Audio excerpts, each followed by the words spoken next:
4 class कर चुके हैं। तो जो भी डाउट होगा वो डाउट आपको कमेंट सेक्शन में पूछना ही, नहीं तो टेलीग्राम ग्रुप ज्वाइन कर लेना। अगर आप स्टेनो 23 की प्रिपरेशन कर रहे हो तो उसका लिंक मिल जाएगा डिस्क्रिप्शन, वहाँ से आप ऐड हो सकते हो। नहीं तो सर्च कर लेना स्टडी विद प्रदीप सिंह करके, तो वहाँ से भी आप ज्वाइन हो सकते हो, ठीक है। और इस सीरीज़ में इंपॉर्टेंट चीज़ क्या है, अभ्यास सीरीज़ में ये चीज़ आपका है कि इसमें आपका ग्रामर रूल कवर हो जाएगा, वोकैब सेक्शन कवर होगा, क्लोज कवर हो रहा है, कॉम्प्रहेंशन कवर हो रहा है। और धीरे धीरे अगर ठीक रहा, सपोर्ट ठीक रहा, तो उसके बाद हम कोई नंबर ऑफ़ क्वेश्चंस को भी डबल कर देंगे। जहाँ हम 25 वो भी करें, फिर 50 करेंगे। उसके बाद वीक में एक दिन जो है क्लोज का एक टेस्ट भी हो जाएगा 100 मार्क्स का, ठीक है। तो स्टार्ट करते हैं question number first, class number 5 का। हमें क्या करना है, इम्प्रूवमेंट सेक्शन देखना है। The investigation reveal that both of they, इसको क्या करना है, इम्प्रूवमेंट देखना है। Had given false information to obtain the certificate. अब यहाँ पे इम्प्रूवमेंट सेक्शन देखें, चारों में एलिमिनेट करते हैं सबसे पहले। द इन्वेस्टिगेशन देखो, यहाँ पे द इन्वेस्टिगेशन है, हमारा सब्जेक्ट कैसा है, सब्जेक्ट हमारा सिंगुलर है, सिंगुलर सब्जेक्ट है तो वर्ब भी सिंगुलर आएगा। तो पहले तो हम देखेंगे कि ऑफ यानी प्रीपोजिशन, प्रीपोजिशन के बाद हमारा कौन सा केस आता है, ऑब्जेक्टिव केस आता है। प्रीपोजिशंस के बाद हमारा ऑब्जेक्टिव केस आता है, ना कि सब्जेक्टिव। दे हमारा क्या है, दे हमारा सब्जेक्टिव केस है, इसलिए हमारा नो इम्प्रूवमेंट तो आएगा नहीं, ठीक है। सेकंड एलिमिनेट करते हैं, नो सब्स्टिट्यूशन इसीलिए नहीं आएगा क्योंकि यहाँ पे प्रीपोजिशन बहुत लगा है और इसके बाद हमारा ऑब्जेक्टिव केस आता है, ना कि सब्जेक्टिव, तो ये फर्स्ट वाला एलिमिनेट हो जाएगा।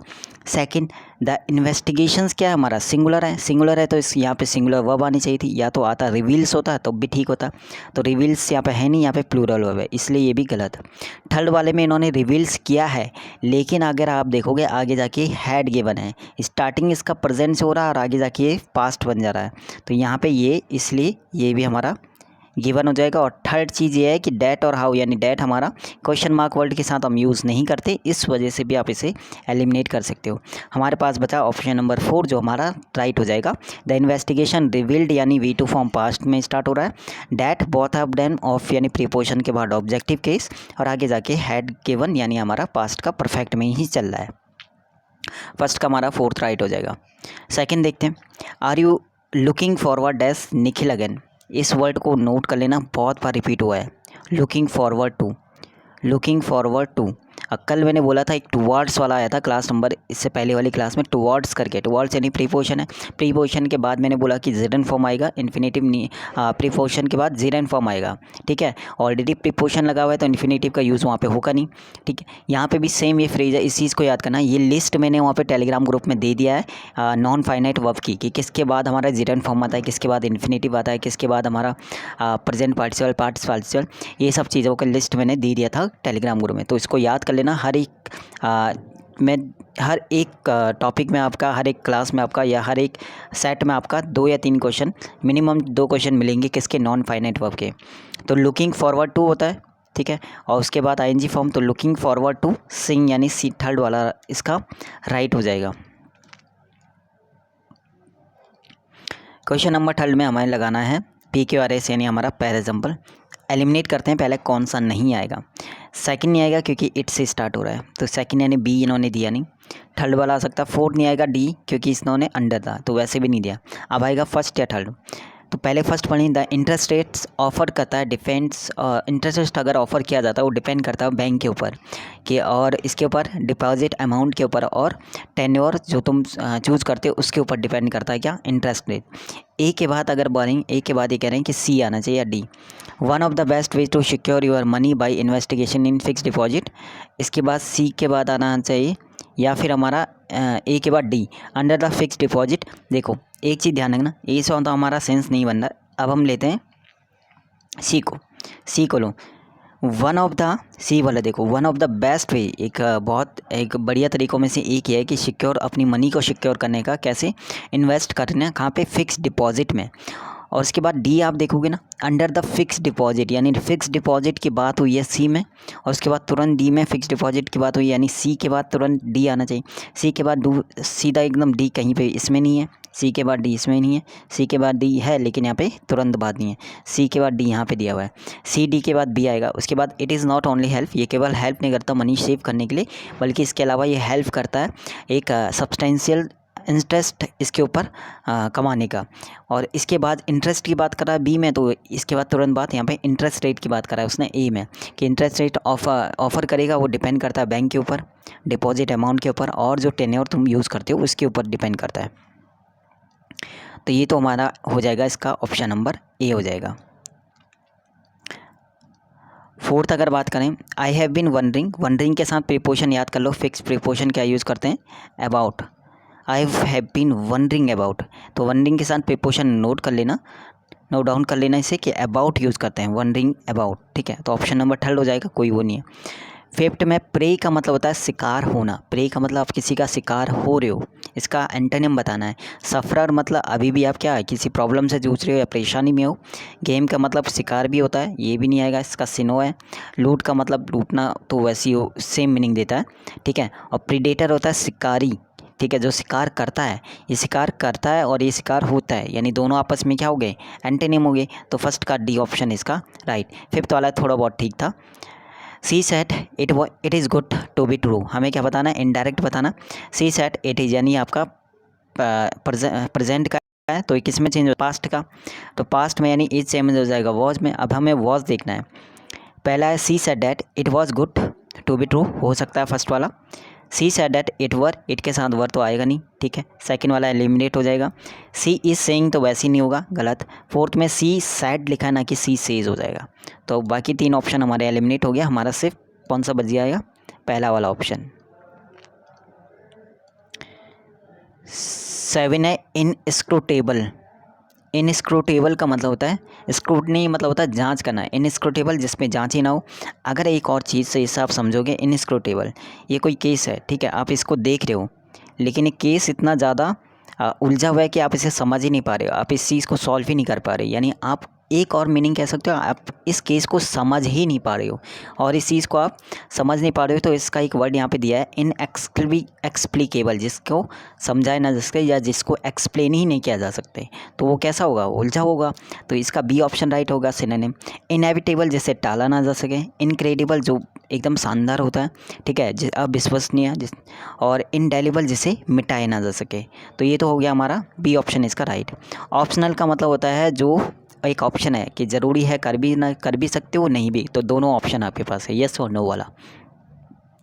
आर्बिट्रेरी का मतलब होता है मध्यस्थता दिखाना, सरपंच के लिए भी यूज़ करते हैं शायद, चेक कर लेना। वॉलेंट्री होता है इच्छुक, अपने मर्जी से। इलेक्टिव मतलब आप चुन सकते हो, और यहाँ पे इसका एंटोनिम देना तो कंपलसरी। तो यहाँ पे तो आपके पास ऑप्शन है, आपने बोला ऑप्शनल, ऑप्शन है कि आप यस या नो वाला, लेकिन कंपलसरी में आपको यस या फिर नो, ठीक है, कोई एक ऑप्शन आपका रहेगा। क्वेश्चन नंबर 9 में क्या कह रहा, 9 कह रहा द अनरीजनेबल जो रेन होता है कॉज्ड, वो कारण बनता है एक लॉट ऑफ डैमेज का, किसके लिए, क्रॉप्स के लिए। तो अनरीजनेबल यानी बिना कारण की वर्षा, एक कॉज्ड यानी कारण बनती है किसकी, अ लॉट ऑफ डैमेज की, किसके लिए, क्रॉप्स की। तो कोई गलती तो लग नहीं रही यहाँ पे, तो इसमें हो जाएगा हमारा नो एरर। इसमें देखना है, this is too grave sin to be pardon, this is ये बहुत ही ज़्यादा गंभीर, यह बहुत ही कह सकते हो बड़ा पाप है, क्या क्या करना, और इसे क्षमा किया जाना चाहिए, क्षमा करने के लिए। तो दिस इज़ टू ग्रेव, यहाँ पे देखिए 2 + 2 हमारा एडजेक्टिव के साथ है, ठीक है, ग्रेव तो हमारा वहीं पे आएगा 2 के साथ, है ना, वो ठीक है। लेकिन यहाँ पे जो सिन यूज़ हुआ है यानी पाप जो हुआ है, किसके लिए यूज़ हुआ है, कैसे यूज़ हुआ है, नाउन की तरह यूज़ हुआ है ना। तो नाउन हुआ है तो आर्टिकल चाहिए यहाँ पे, तो एक काम आप कर सकते हो, this is too grave a sin, article ये यहाँ पे लगा सकते हो, टू बी पार्डन, पार्डन यानी क्षमा करने के लिए, ठीक है। तो ये थोड़ा बहुत ठीक था, यहाँ पे छोटी सी मिस्टेक थी, है ना। इसका बी ऑप्शन में क्या करना पड़ेगा आपको, टुक करना, आपका एरर है। फ्लूक का मतलब होता है किस्मत, ठीक है, बाई लक, तो उसके लिए यूज़ करते हैं, लक या चांस, ठीक है। तो इसके लिए इसका हमें सिना देखना, तो डी ऑप्शन हो जाएगा सिना। अब कॉन्ट्रैक्ट का मतलब क्या था, एक कॉन्टैक्ट नहीं है, कॉन्ट्रैक्ट का मतलब किसी चीज़ को कम करना, सिकुड़ना, एकदम धीरे धीरे कोई चीज़ कम हो रहा है, पॉलिसी आपको पता है, प्लान आपको पता है, ठीक है। तो उसका डी ऑप्शन राइट हो जाएगा। 12th में क्या करना, he open the door for his mother, open यानी V2 फॉर्म में, और जब इसका हम पैसिव बनाएंगे तो वॉज या वर में चेंज होगा, ठीक है। अब यहाँ पे क्या आएगा, the door was open by him for his mother, first वाला आ सकता है। सेकंड वाले के एलिमिनेट करते हैं, इसलिए नहीं आएगा क्योंकि वॉज के बाद V1 फॉर्म है। थर्ड वाला इसलिए नहीं आएगा क्योंकि इज में दिया है। फोर्थ वाला इसलिए नहीं आएगा क्योंकि ये पास्ट का परफेक्ट में इसे कर दिया है, जो कि हमारा किस पास्ट परफेक्ट कंटिन्यूस में कर दिया है, ठीक है। 13 वाला देखो, she persisted to doing what she wanted despite opposition. Persisted के साथ हमारा प्रीपोजिशन कौन सा आता है? इन आता है। परसिस्ट इन फिक्स प्रीपोजिशन है, परसिस्ट इन और प्लस आईएनजी फॉर्म आएगा क्योंकि प्रीपोजिशन हो गया, उसके बाद जेरंड फॉर्म आएगा, ठीक है, या आईएनजी फॉर्म आएगा वर्ब का। सी परसिस्टेड इन डूइंग, ठीक है, तो परसिस्ट के साथ इन आता है, इस चीज़ को नोट कर लेना। तो इसका कौन सा एरर हो जाएगा? फोर्थ वाला एरर हो जाएगा, ठीक है। तो फोर्थ वाला इसका टू डूइंग नहीं आएगा, यहाँ पे इन डूइंग। तो यहाँ पे हम एक चीज़ नोट कर रहे हैं कि हमारा जो एक तो हमारा नॉन फाइनाइट से 2-3 क्वेश्चन आ रहे हैं, तो हमें करना याद करना ज़रूरी है कि किस वर्ड के बाद जिरंड आता है, किस वर्ड के बाद इन्फिनेटिव आता है। सेकंड चीज़ हमें फिक्स प्रीपोजिशन याद करना है क्योंकि उससे काफ़ी क्वेश्चंस आते हैं। 14 नंबर का क्वेश्चन है, ए लॉन्ग शॉट। आपने एक लॉन्ग शॉट मारा, लॉन्ग शॉट का मतलब हुआ था जहाँ पे चांसेस कम होते हैं सही लगने के, या जहाँ पे चांसेस कम होते हैं। अपनी लंबी दूरी यानी एक होता है शॉर्ट डिस्टेंस, शॉर्ट डिस्टेंस पे आप कोई सी निशान लगा रहे हो तो चांसेस है कि लग जाएगा क्योंकि वो पास में है। लेकिन एक डिस्टेंस वही हमने बहुत दूर कर दिया और आप बहुत दूर से निशान लगा रहे हो तो चांसेस है कि आपका निशाना कम लगे, कम चांसेस हैं, कम चांसेस कम है निशाना लगने के। तो यहाँ पे क्या बोल रहा है? और लॉन्ग शॉट का मतलब होता है a little chance of success, ठीक है, सफल होने के चांसेस बहुत ही कम। A fictional being from another world, जो दूसरी दुनिया का है, दूसरी दुनिया का, उसके लिए क्या यूज़ करते हैं? एलियन, दूसरी दुनिया का एलियन बोलते हैं। नेटिव मतलब वहीं का है, ठीक है, जहाँ का हो रहा है। फॉरेनर का मतलब दूसरे कंट्री का, दूसरे दुनिया का नहीं, दूसरी कंट्री का। स्ट्रेंजर मतलब आपका सेम कंट्री से भी हो सकता है स्ट्रेंजर। स्ट्रेंजर मतलब ये होता है कि जिसे आप जानते नहीं हो, जो एकदम अलग, ठीक है, वो हो सकता है दूसरे स्टेट का भी हो सकता है, दूसरे कॉलोनी का भी हो सकता है। तो स्ट्रेंजर तो अलग हो गया, ठीक है। ये यहाँ पे ये वर्ल्ड का नहीं है, ध्यान देना, इन्होंने एक वर्ड यूज़ करा है, वर्ल्ड यानी संसार, दूसरी दुनिया का, तो उसके लिए एलियन यूज़ करते हैं, ठीक है। ऑन द वेन का मतलब क्या होता है? ऑन द वेन का मतलब होता है एकदम लास्ट, अंतिम कगार पर, किसकी? बर्बादी के, ठीक है। तो ऑन द मेन का मतलब एकदम बिल्कुल ही ख़त्म होने वाला है, एकदम लास्ट पे।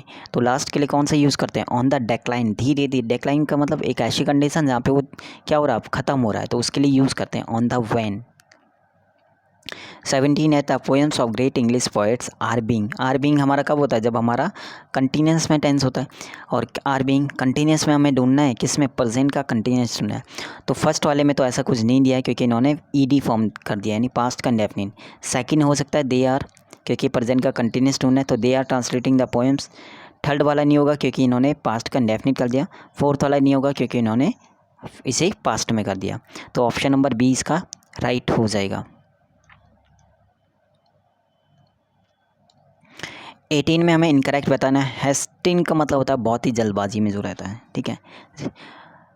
वाइटन गलत लिखा हुआ है, वाइटन WHITEN होता है वाइटन, तो ये हमारा गलत लिखा हुआ है। ब्राइटन एकदम चमकीला। एनलाइटन मतलब प्रकाशवान, ठीक है, enlighten. Showing great attention to detail and correct behaviour. Correct behaviour के लिए क्या यूज़ करते हैं? जिलस का मतलब खुशी, जो बहुत ज़्यादा खुश है। पंक्चुअलियस होता है बिहेवियर के लिए, एकदम करेक्ट बिहेवियर के लिए। डिसिप्लिन आपको पता है अनुशासन में। और पंक्चुअल होता है टाइम के लिए। दोनों वर्ड का मीनिंग देखना, पंक्चुअल बोलेगा तो वहाँ पे टाइम की बात करेगा, और पंक्चुअलियस बोलेगा तो वहाँ पे बिहेवियर की बात करेगा। अगला है antique diamond necklace was stolen from the museum. Necklace हमारा कैसे यूज़ हुआ है? नाउन, नाउन यूज़ हुआ तो आर्टिकल आना चाहिए। तो आर्टिकल हम कैसे लगाएंगे? आर्टिकल लगाएंगे इसके हिसाब से। एंटीक है, एंटीक यानी ए या एन। अब नेकलेस का नाम तो दिया नहीं है, ठीक है, तो दा तो लगा ही नहीं क्योंकि वो डेफिनेट के लिए यूज़ होता है। अब ए लगाना है या एन लगाना है? ए कहाँ पे लगाते हैं? जहाँ पे कॉन्सोनेंट का साउंड होता है, और एन जहाँ पे वॉवल का साउंड होता है। यहाँ पे एंटिक लिखा है तो हिंदी में लिखेंगे एंटिक, और ए किसका साउंड है? वॉवल का साउंड है, तो वॉवल का साउंड है तो यहाँ पे क्या लगाएंगे? मैंने an antique necklace diamond, an antique diamond necklace इसका राइट हो जाएगा। तो कहाँ पे एरर है? फोर्थ वाले पार्ट में इसका एरर हो जाएगा। अब हम बात करते हैं यहाँ पे क्लोज टेस्ट, जो कि इंपॉर्टेंट रहता है आपके एग्जाम के लिए। तो क्लोज याद करते हैं, क्लोज सॉल्व करते हैं, ओके। मैरी का जन्म हुआ था, मैरी वॉज बॉर्न इन 1867। कहाँ पे? वॉर्शो कहाँ पड़ता है? पोलैंड में, वहाँ पे जन्म हुआ था। एट एन डेस एज, अब एज कैसी थी? सी डिस्प्ले ब्रिलियंट, वो बहुत ही ज़्यादा ब्रिलियंट माइंड की थी। एंड डेस ए पर्सनैलिटी उसकी कैसी थी उस टाइम पे? हर ग्रेट एग्जिबरेंस, जो उसकी इच्छा थी बहुत ही क्या करने की? For learning desire to study further, यानी और ज़्यादा पढ़ने की।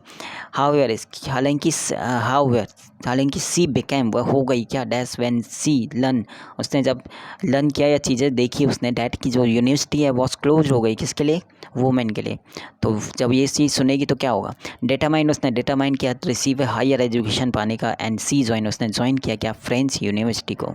तो मैरी का जन्म हुआ था 1867 में। कहाँ पे? वॉर्शो जो पड़ता है पोलैंड में।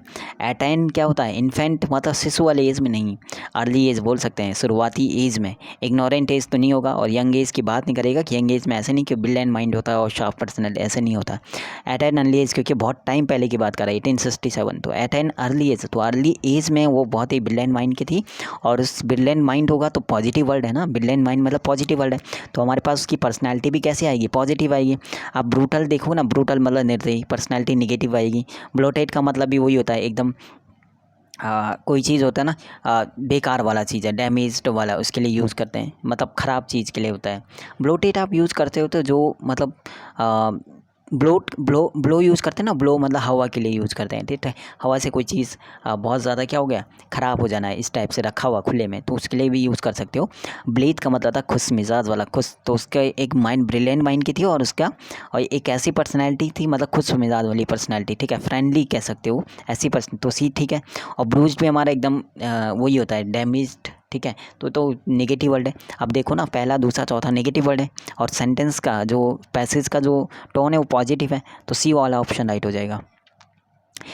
हर great exuberance for learning dash her to further, अब उसकी इच्छा थी बहुत ज़्यादा, तो इच्छा कैसी होगी कि उसे क्या करना है?